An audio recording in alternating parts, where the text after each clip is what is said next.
Good morning to each and every one. Thank you for joining in with us in this segment of Coffee with the Pastor.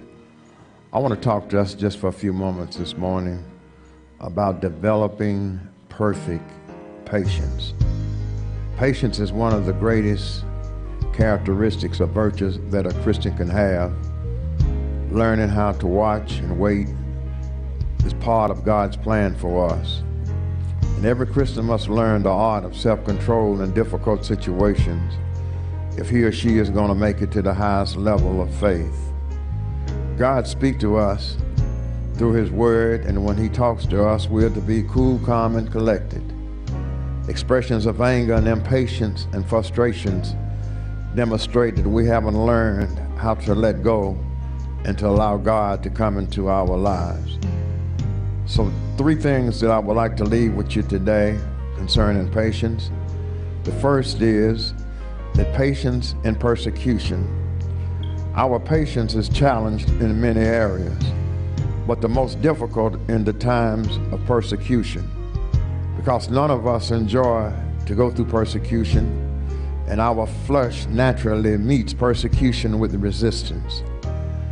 When someone attacks us, like a boxer or a fighter, our hands immediately go up to cover our face as we prepare to fight back.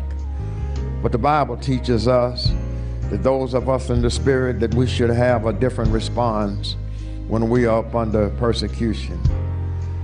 It says to us in Romans 5:3 to glory in tribulation, knowing that our tribulation will work patience. In other words, the more that we attack, the more patient that we should become.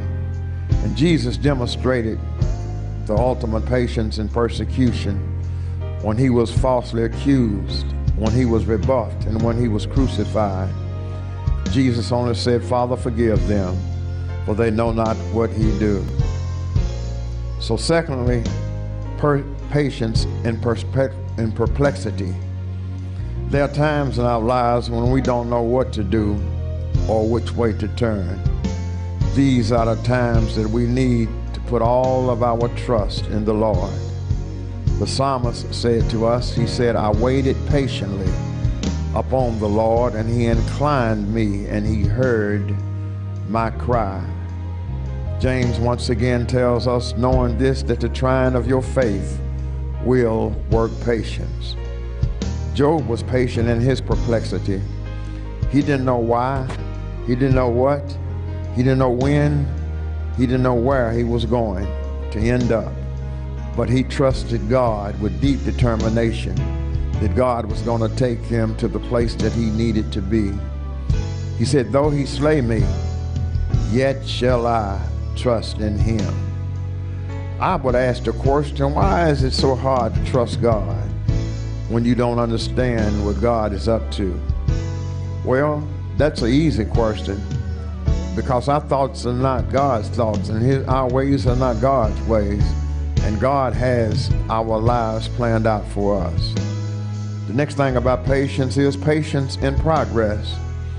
Even when we see the evidence that God is moving in our lives, that's a time when we often need to have our greatest patience.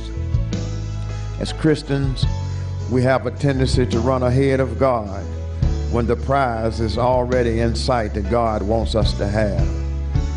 But Hebrews 12:1 warns us to run this race and to let us run this race with patience.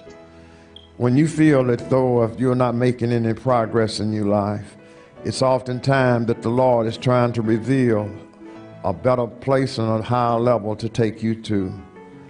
The last thing that I will say to us, we must learn how to deal with patience and postponement. As Christians, we feel that we're not making progress that we should make. But however, we realize that God has us in that place, and God has us in that purpose where he wants us at.